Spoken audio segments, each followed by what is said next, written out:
Hello, नमस्कार, आदाब, सत श्री अकाल और अस्सलाम वालेकुम। मैं हूं मोहम्मद अहमद काज़मी, लेकर आया हूं आपका पसंदीदा कार्यक्रम आपके रूबरू। इस कार्यक्रम में हम आपको कुछ खबरों के बारे में चर्चा करने के लिए कुछ जानकार लोगों से मुलाकात कराते हैं। और मकसद ये होता है कि जो चीज़ें, जो इन्फॉर्मेशन हमें आम तौर पर दूसरे ज़राए से नहीं मिलती, वो कुछ इन्फॉर्मेशन इसमें आ जाए, ताकि आपकी मालूमात में कुछ गहराई हो, कुछ गौर किया जा सके कुछ इश्यूज पर। इस वक्त एक बड़ी खबर ये है, बल्कि खबर तो थोड़ी सी पुरानी है, लेट लीक की गई है। वो ये है कि कुछ मुस्लिम्स मिले हैं आरएसएस के लोगों से, दिल्ली के फॉर्मर लेफ्टिनेंट गवर्नर नजीब जंग के घर पर। ये अगस्त के बाद ये दूसरी मुलाकात है। अगस्त में आपको याद होगा कि 5 लोग मिले थे आरएसएस के सरबराह मोहन भागवत जी से। अब आरएसएस के कुछ 3 लोग हैं जिनसे मुसलमानों की मुलाकात हुई है। इस मुलाकात का क्या मकसद था, क्यों हुई, इसमें क्या क्या बातें हुई। हालांकि बहुत ही दिलचस्प बात है कि जहां भी इन मुस्लिम लोगों ने कुछ वादा लेने की कोशिश की आरएसएस की तरफ से, वो वादा नहीं किया। मसलन बनारस और मथुरा की मस्जिद के बाद अगर हम आपको दे दें, ये बड़ी दिलचस्प बात है, अगर हम आपको दे दें तो इसके बाद तो कोई दावा नहीं होगा। उन्होंने कहा कोई गारंटी नहीं ली जा सकती। उसी तरह से उन्होंने एक और पंचजन्य में जो अभी एक इंटरव्यू छपा है मोहन भागवत जी का, उसके बारे में भी उन्होंने बहुत ही दिलचस्प बात कही। दोनों पंचजन्य, हिंदी और अंग्रेजी का ऑर्गेनाइजर, दोनों आरएसएस के ही माउथपीस समझे जाते हैं। उसमें जबान का थोड़ा सा खेल करके ये कह दिया कि ये गलत तरीके से छपी थी, ऐसा नहीं था। बहरहाल किसी भी जगह आरएसएस के लोगों ने कोई वादा करने से यानी नहीं किया, लेकिन ये मुसलमान बात करते रहे, बात की। 3 घंटे की मुलाकात हुई है। इसमें क्या कुछ हुआ, इस पर हम बात कर रहे हैं जनाब डॉक्टर तस्लीम रहमानी साहब से, जो मुस्लिम पॉलिटिकल काउंसिल ऑफ इंडिया के प्रेसिडेंट हैं, काफी एक्टिव हैं, मुल्क के मामलात को काफी नजदीक से देखते हैं। और हमने अब से पहले तस्लीम रहमानी साहब से एक और इसी से मिलते जुलते इशू की बात की थी। उस पर हम और चाहेंगे कि वो इलेबोरेट हो जाए कि आरएसएस मुस्लिम ऑर्गेनाइजेशंस में पेनिट्रेट कर रही है। वो हमारी बात हुई थी, मैं समझता हूं आज की इस बात से काफी हद तक वो साबित भी होता है। डॉक्टर तस्लीम रहमानी साहब, वेलकम है आपका, मीडिया स्टार वर्ल्ड को आपने वक्त दिया। आप ये बताइए कि अब ये जो दूसरी मुलाकात हुई है, इसको आप किस तरह से देख रहे हैं। कुछ नए लोग जुड़े हैं, जमात इस्लामी, जमीयत उलमा हिंद, और कुछ नए चेहरे जुड़े हैं उस पिछली बातचीत में। वो लोग भी थे, पिछले वाले भी। अब आरएसएस के हेडक्वार्टर में जाकर के मुलाकात नहीं हुई है, नजीब जंग साहब के घर में मुलाकात हुई है। ये अब कौन सी स्टेज में आ गए हैं, क्या कुछ है इसके पीछे, क्या हुआ है, क्या लगता है आप? देखिए, सबसे पहले तो जिस इंटरव्यू का आपने जिक्र किया पांजनीय और ऑर्गेनाइजर में, उसमें एक बड़े दिलचस्प बात जो आरएसएस के चीफ ने कही, ये कि मुसलमानों को किसी एहसास बरतरी में अब नहीं जीना चाहिए और हिंदुओं को अपने से बड़ा समझना चाहिए। ये जुमला बहुत ही खास जुमला है। ये सुपरमेसी का इजहार करता है, मेजोरिटेरियनिज्म का इजहार करता है और बराबरी के दावे को खारिज करते हुए अपने आप को बड़ा बताने की एक कोशिश है। इस तनाजुर में, इस जुमले के तनाजुर में तमाम कोई भी मुलाकात या बातचीत जो कुछ भी हो रहा है, सबको इसी तनाजुर में रख के देखा जाना चाहिए कि वो अपने आप को सुपरमेसिस्ट समझते हैं, बालातर समझते हैं और दूसरों को अपने से कमतर समझते हैं। तो एक बालातर और एक कमतर के दरमियान बातचीत का अंदाज क्या हो सकता है, ये बात कोई भी आदमी समझ सकता है। तो जी। पहली बात तो ये समझनी चाहिए। हालांकि मैं इस बयान को ये समझता हूं कि ये एहसास कमतरी होता है जब कोई आदमी खुद को बड़ा बताने की कोशिश खुद ही करे, खुद ही बोले कि मैं बड़ा हूं और तुम छोटे हो। तो देखिए, इंसानी तारीख में ये बड़े और छोटे का जो फर्क है, इसने बहुत सारे तनाज़ात और मुश्किलात और जंगें बपा की हैं, और वही अब इस मुल्क में होने जा रहा है कि एक बड़े और छोटे के तस्वुर के साथ। तो ये एहसास कमतरी है। इस एहसास के साथ ये गुफ्तगू, अब देखिए जो क्रक्स है गुफ्तगू का, मेरी तो किसी से मुलाकात नहीं हुई, अखबारात में जो रिपोर्ट्स आई उन्हीं रिपोर्ट्स के तनाजुर में हम भी चीजों को देख रहे हैं। हाँ, अलबत्ता ये है कि जब ये मुलाकातें नहीं हुई थी और होने वाली थी, तब ये इत्तला थी कि इस किस्म की कोई मुलाकात होने वाली है, ये तो पता था। ये क्या बात होगी ये मालूम नहीं था, लेकिन जो अखबारात में पढ़ के अंदाजा हो रहा है, साफ जाहिर है कि वो तीन चीजें चाहते हैं: काशी, मथुरा और यूनिफॉर्म सिविल कोड, जिसका जिक्र नहीं हुआ है। तो हमारे अपने जराये से हमें मालूम हो रहा है कि इन तीन चीजों पर वो मुसलमानों से कंसेंसस चाहते हैं, और अगर ये तीन चीजें न दी गई तो फिर वो बयान है जो आरएसएस के चीफ ने दिया, फिर 30,000 मसाजिद पर दावा है, फिर जो है आज जैसे उत्तर प्रदेश के वजीर आला ने कहा कि मुल्क का राष्ट्रीय धर्म जो है वो हिंदू धर्म है, तो फिर ये सब कुछ होगा, फिर मॉब लिंचिंग भी होगी, फिर थोड़ा सा एग्रेसिव होने में भी को भी जायज करार दिया जाएगा। जो आरएसएस चीफ ने कहा कि 100 साल से हालत जंग में है, तो थोड़ा सा एग्रेसिव अगर है तो कोई बात नहीं है, तो उस एग्रेशन को भी फिर जस्टिफाई किया जाएगा। तो एक दबाव है, स्ट्रेटेजिकली एक डिफरेंस है बस, कि पहले बाबरी मस्जिद के इशू पर जो बातचीत का सिलसिला था, वो वहां से श्री श्री रवि जो कर्नाटक के हैं, उन वो नेगोशिएटर थे, वो बातचीत किया करते थे मुसलमानों से आके। इस बार इन्होंने उन मुसलमान ब्यूरोक्रेट्स को सामने लाके खड़ा किया है कि जिनका ग्रास रूट लेवल पर कम्युनिटी से कभी कोई राब्ता रहा ही नहीं, जिन्होंने पहले से ही इस्लाम मजहब को, इस्लाम दीन इस्लाम को एक साइडलाइन में करके रखा हुआ है, जिनकी आइडेंटिटी बहैसियत मुस्लिम है, लेकिन इस्लाम पर उनकी अमल आवरी पर खुले तौर पर उनके बागियाना तेवर हमेशा देखे गए हैं। सबके सबके घरों में आधी फैमिली हिंदू है, आधी फैमिली मुस्लिम है। आप इन चारों हजरात को अगर उठा के देखें, जब तक ये लोग सर्विसेज में रहे, तब तक कि चाहे जमीरुद्दीन शाह साहब हों, चाहे नजीब जंग साहब हों, चाहे एसवाई कुरैशी साहब हों, इन सब की मिक्स फैमिलीज हैं, शाहिद सिद्दीकी साहब की भी मिक्स फैमिली है। तो ये मिक्स फैमिली और मिक्स कल्चर वाले लोग इस्लाम को इंडियन तनाजुर में बहुत ज्यादा डाइल्यूट करके देखते रहना चाहते हैं। उनको शायद उनको शराब भी थोड़ी बहुत यहाँ जायज लगती हो, चाहे वो जिना को भी थोड़ा बहुत एकोमोडेट कर लेने को तैयार हों। इस किस्म के मुसलमान हजरात हैं जो सामने आए हैं। मैं सीधे कहता हूं, डायलॉग बहुत जरूरी है, सबसे होना चाहिए डायलॉग, और बातचीत का सिलसिला कभी टूटना ही नहीं चाहिए, किसी से भी नहीं टूटना चाहिए। लेकिन डायलॉग के अपने एक कुछ पैरामीटर्स होते हैं। एक तो ये तंजीमें इतनी बड़ी हैं, जमात इस्लामी, जमीयत उलमा वगैरह, कि इनको बराह रास्त डायलॉग करने में कोई प्रॉब्लम नहीं है, होनी नहीं चाहिए। जमात इस्लामी आरएसएस के राब्ते में इमरजेंसी के दौरान भी थी, उससे पहले भी थी, और उसके बाद भी अच्छा खासा क्लोज राब्ता जमात इस्लामी का आरएसएस के साथ रहा है। ये एक ओपन फैक्ट है, जिसे जमात इस्लामी के जिम्मेदारान भी एडमिट करते हैं, एक्सेप्ट करते हैं।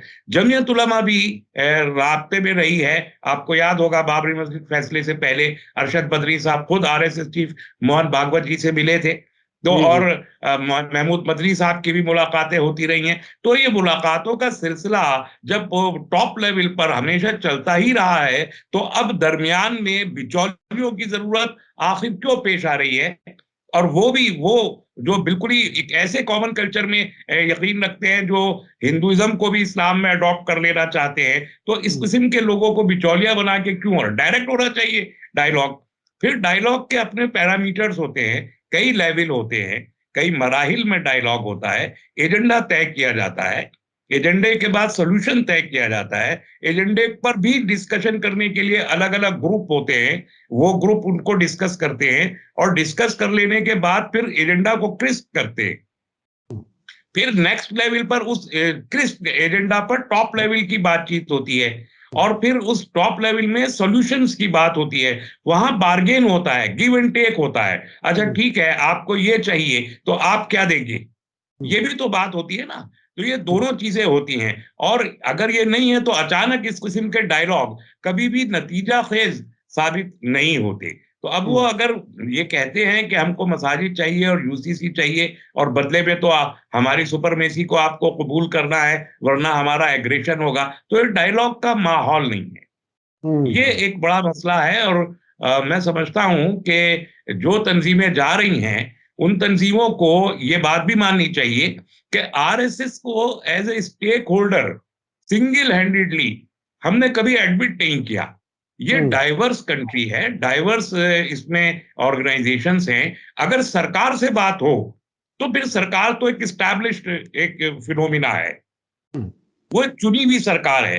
भले ही आइडियोलॉजिकली हम उसके शदीद मुखालिफ हों, लेकिन वो एक चुनी हुई सरकार है, उसका एक ज्यूरिसडिक्शन है हर एक से डायलॉग करने का। आरएसएस का क्या ज्यूरिसडिक्शन है? अगर हम आरएसएस से जाके ये बात कर रहे हैं और वो अपनी टर्म्स डिक्टेट कर रहा है हमको, तो वो हम तो उनको इस मामले में स्टेक होल्डर ही नहीं मानते।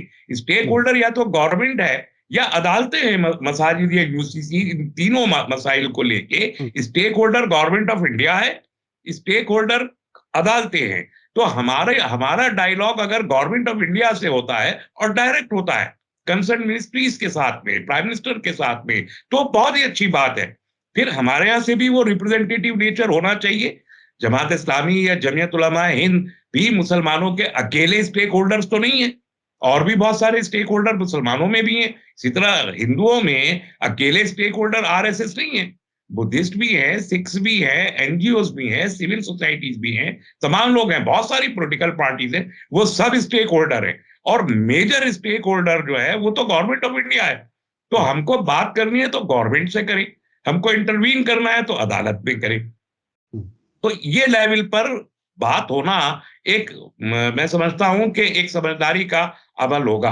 आरएसएस को रिकॉग्नाइज करना as a single handed stakeholder, ये अपने आप में एक बहुत बड़ी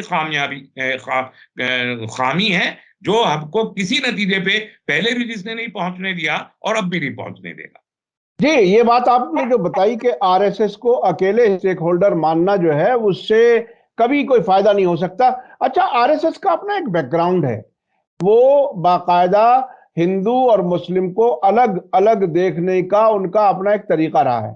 जो डेमोक्रेसी और सेकुलरिज्म जो बुनियाद है हमारे कॉन्स्टिट्यूशन की, उसे वो माने नहीं है कभी।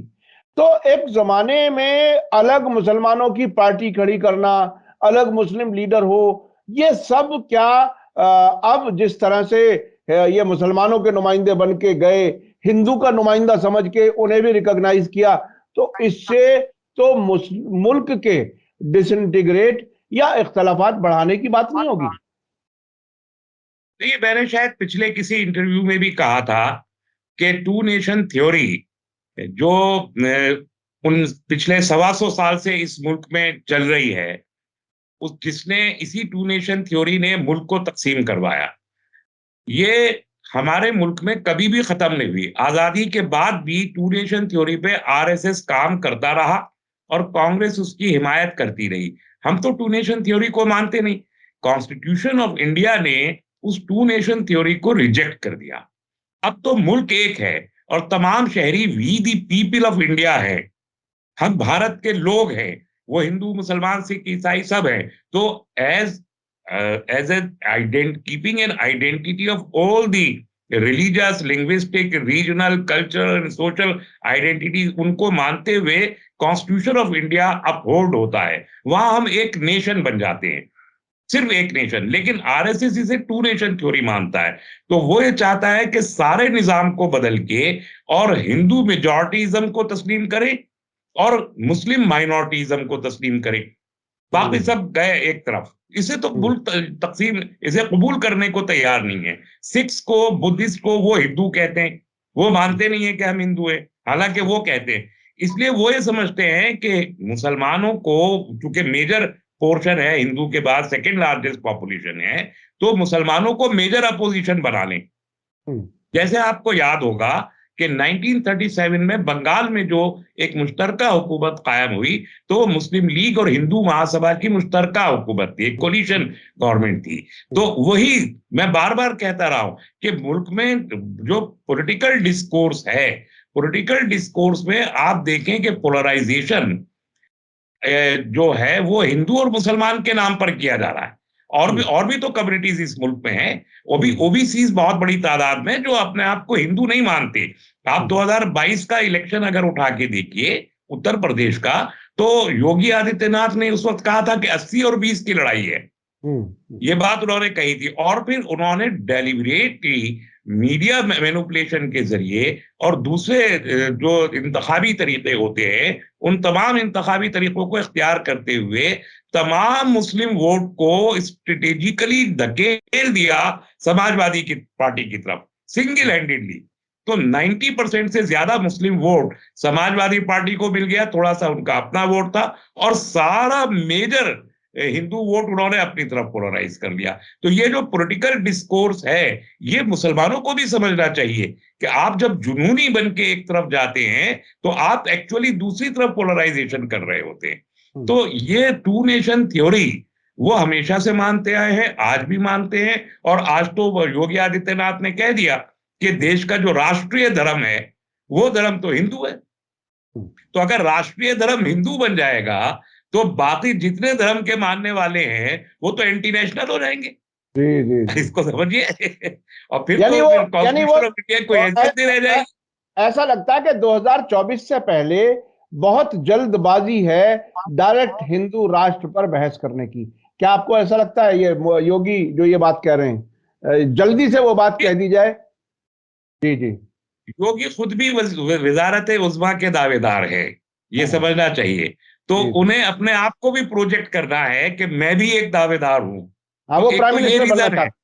जी जी जी। जी जी, वो वजारत उज़्मा के प्राइम मिनिस्टरशिप के दावेदार हैं, तो उन्हें खुद को पोस्ट करना है सामने कि मैं मोदी से ज्यादा बड़ा हिंदुत्ववादी हूं, इसलिए मुझे भी कंसीडर किया जा सकता है। तो योगी का तो एक मसला ये है, और बीजेपी का मसला ये है कि पोलराइजेशन के जितने मुद्दे हो सकते थे ज्यादातर वो उन्होंने इख्तियार कर लिए हैं पहले ही। तो अब नया मुद्दा क्या हो हिंदू पोलराइजेशन और हिंदू सुपरमेसी के इजहार का, ये भारतीय जनता पार्टी का मसला है, वो तलाश कर रही है वो मुद्दे। इसीलिए आप देखिए कि ये जो गुजरात रॉयट्स पर जो मूवी आई उसको उन्होंने बहुत जल्दी बैन किया, हालांकि उसकी कोई जरूरत नहीं थी, सब जानते हैं, सबने देख ली वो फिल्म। उसको बैन किया इसलिए कि उस पर बहस हो, और वो किया लोगों ने। लेफ्ट ने सोचा कि इससे हमको दम मिलेगा, यूनिवर्सिटीज में हंगामा शुरू कर दिया, तो चर्चा में आए 2002 के गुजरात रॉयट्स दोबारा से, और वो मुद्दा बने इलेक्शन का। तो ऐसे ऐसे मुद्दों की तलाश में, ऐसे इश्यूज की तलाश में बीजेपी है। और बहुत मसला ये है कि अभी जो डायरेक्टर जनरल ऑफ पुलिस की एक कॉन्फ्रेंस 2 दिन की हुई, उसमें जो डोजियर्स पुलिस ऑफिसर्स ने मुख्तलिफ स्टेट से दिए हैं, उसमें बहुत वाजे उन्होंने ये बात कही है कि सुपरमेसी और मेजोरिटेरियनिज्म का जो एटीट्यूड है हिंदू युवा वाहिनी का, आनंद मार्ग का, विश्व हिंदू परिषद का, बजरंग दल का, ये रेडिकलाइज्ड एटीट्यूड है जो इस मुल्क को नुकसान पहुंचा रहा है। और गवर्नमेंट के मुख्तलिफ तरीकों से मीडिया के जरिए जो रिलीजियस पोलराइजेशन हो रहा है वो मुल्क को नुकसान पहुंचा रहा है। इसलिए माइनॉरिटीज को पॉलिटिकल स्पेक्ट्रम में भी और ब्यूरोक्रेसी में भी मौका दिया जाना या रिजर्वेशन दिया जाना बहुत जरूरी है। ये पुलिस कह रही है, पुलिस के आला अफसरान कह रहे हैं अब मुंह खोल के। और बीजेपी ने ये सारे डॉक्यूमेंट जो वेबसाइट पे, होम मिनिस्ट्री की वेबसाइट पे आने चाहिए थे और आ गए थे, एक दिन के अंदर उनको वेबसाइट से हटा दिया। सिर्फ एक दिन डाउनलोड किया उन्होंने और अगले दिन उन्होंने इन डोजियर्स को वेबसाइट से हटा दिया। तो ये भारतीय जनता पार्टी के लिए प्रॉब्लम है। एक तरफ गुजरात रॉयट की पर फिल्म आ रही है, दूसरी तरफ इकोनॉमिक में जो अडानी का जो हशर हुआ पिछले 2 दिन में, हेम्सबर्ग की जो रिपोर्ट आई 2 दिन पहले, उसमें लाखों करोड़ रुपए का नुकसान इनको हुआ। दूसरी तरफ हिंदू सुपरमेसी का जो नारा है वो काम करता हुआ दिखाई नहीं दे रहा। अभी जो रिपोर्ट आज जो एक सर्वे रिपोर्ट आई है वो ये कह रही है कि बीजेपी की सीटें कम हो रही हैं। तो बीजेपी को ये मसाइल इलेक्टोरली दरपेश आ रहे हैं कि वो कौन सा हिंदू इशू लेके जाए। दूसरी तरफ इंटरनली जो वजीर आजम के दावेदार हैं वो कई होते जा रहे हैं। मोदी के अलावा योगी भी आ रहे हैं। खुद आरएसएस को प्रॉब्लम हो रहा है कि आरएसएस से ज्यादा बड़ा कद अगर मोदी का हो जाएगा तो कितनी देर आरएसएस उसे कबूल कर पाएगी। ये वो मसाइल हैं जिनकी वजह से ये इश्यूज उठ रहे हैं और ये बहुत तेजी से उठेंगे। ऐसे में ये डायलॉग करना मुझे लगता है कि ये एक बच्चों का खेल जैसा मुझे एक मसला लगता है कि शायद इस डायलॉग के चरबे से एक बड़ा इशू क्रिएट किया जा सकता है कि हम सारी मसाजिद छीन लें, हम यूसीसी ला के खड़ा कर दें। यूसीसी एक बड़ा मुद्दा रहेगा यूनिफॉर्म सिविल कोड 2024 के इलेक्शन का। तो मुस्लिम ऑर्गेनाइजेशंस को ये समझना चाहिए कि वो इस ट्रैप में ना आए।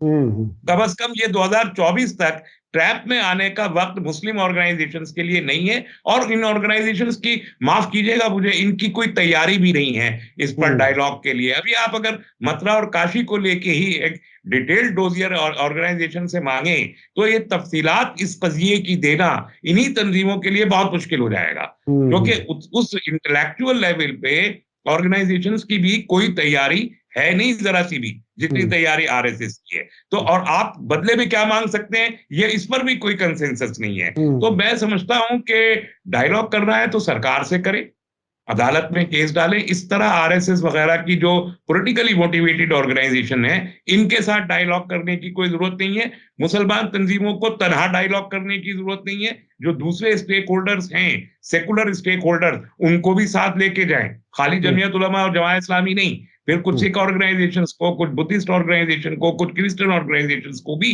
अपने साथ बिठाएं, तब करें डायलॉग, तो मजा आएगा। जी जी, ये जो आपने वो बताई बात कि आधी आधी फैमिली हिंदू हैं, ऐसे लोग बाहर आए, मुझे इस बीच में याद आ रहा था कि फिलिस्तीन वगैरह में भी क्या हुआ है।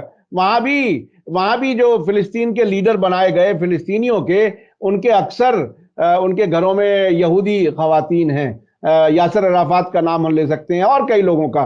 तो वो तरीका होता है इन लोगों का काम करने का, और तकरीबन उसी तरीके से। अच्छा, अब ये जो मुसलमान जो ये गए मिलने, हमने आपने बहुत चीजें देखी हैं। बहुत से डेलीगेशंस में जाने वाले लोग असल इशू से भूल करके अपने जाती फायदे के लिए कुछ ना कुछ रास्ता निकाल लेते हैं ऐसी मीटिंगों में। तो क्या ऐसा नहीं लगता कि ये कहीं कोई ना कोई ओहदा हासिल करने के लिए कुछ ना कुछ ऐसा, चूंकि मुसलमानों की उनके साथ कोई ऐसी सपोर्ट हो या उनकी मर्जी उनके साथ शामिल हो, ऐसा तो कुछ है नहीं।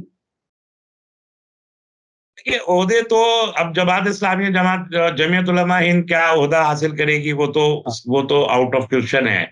और बाकी जो ये ब्यूरोक्रेट्स हैं, इनके पास भी कोई ऐसे लंबे चौड़े क्रेडेंशियल्स नहीं है। सारे ओहदे ये पहले ही हासिल कर चुके हैं, गवर्नर भी रह चुके हैं और मेंबर ऑफ पार्लियामेंट भी रह चुके हैं, वाइस चांसलर्स भी रह चुके हैं, इलेक्शन कमीशन ऑफ इंडिया के चीफ भी रह चुके हैं। तो सारे तो ओहदे हासिल कर चुके हैं। तो ओहदों की को तो वहां पर भी मुझे कोई जरूरत नहीं लगती, और यहाँ पर कोई आसार नहीं है ये ओहदों के। बड़ा मसला ये है कि हमने बहैसियत मुसलमान, और ये बात मुल्क की सतह पे नहीं, दुनिया की सतह पर ये सही है कि हम मुसलमानों में ने इंटरनल डेमोक्रेसी को हमेशा नजरअंदाज किया है।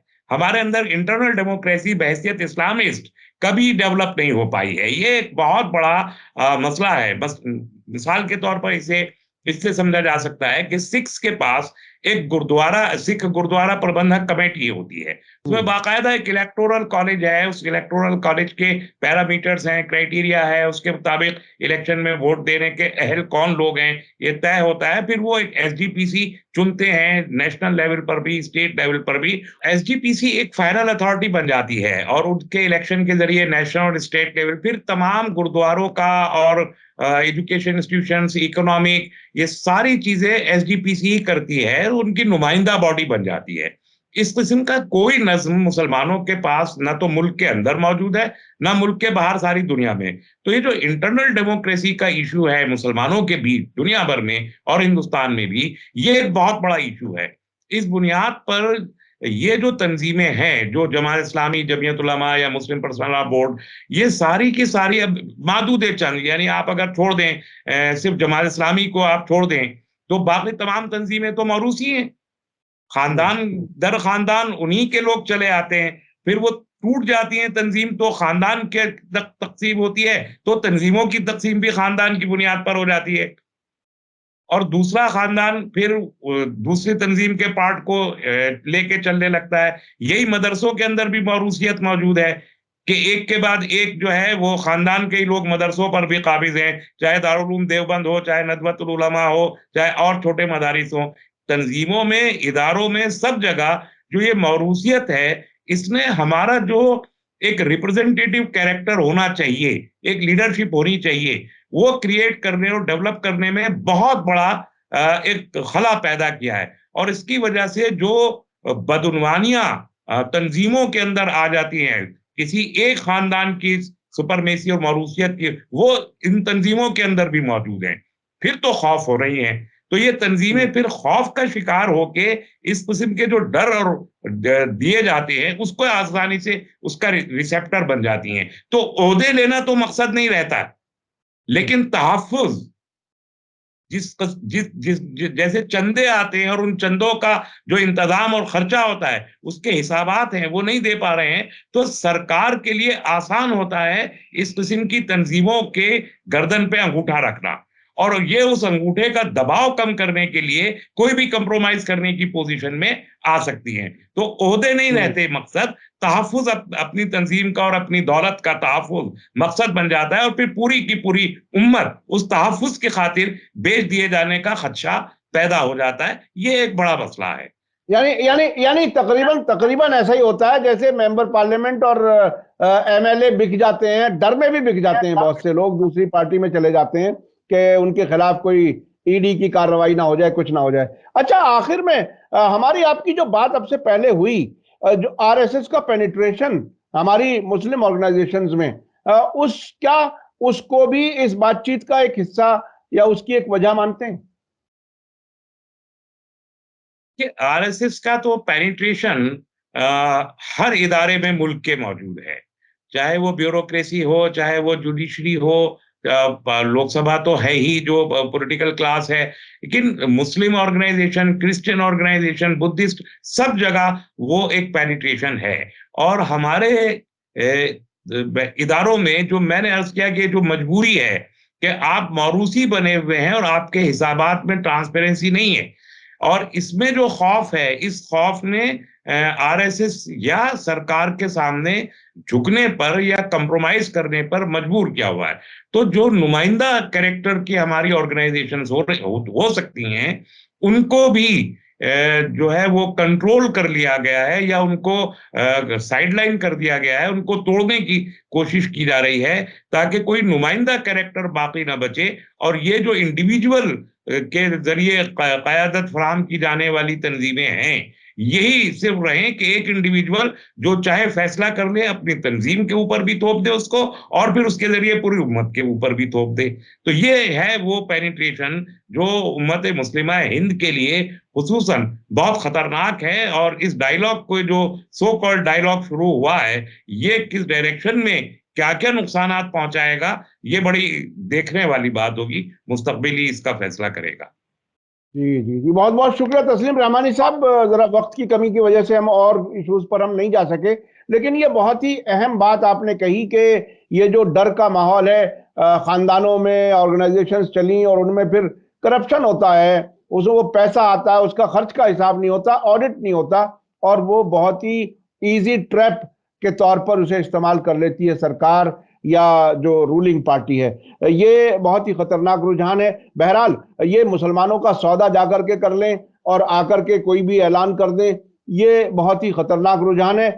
शायद अगर ऐसी कोई कोशिश हो तो मुमकिन है कि वो बात ना चल सके जो कुछ वो आरएसएस या बीजेपी चाहती है।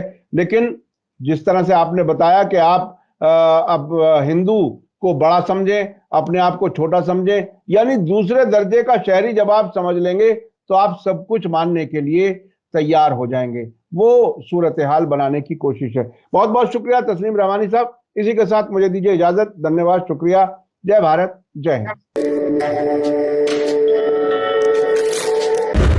मीडिया स्टार वर्ल्ड के और वीडियो देखने के लिए हमारे चैनल को सब्सक्राइब करें और सीधे नोटिफिकेशन पाने के लिए बेल आइकन दबाएं। और अगर हमारी खबर सच्ची और अच्छी लगे तो अपने व्हाट्सएप, इंस्टाग्राम, फेसबुक और ट्विटर अकाउंट पर ज़रूर शेयर करें।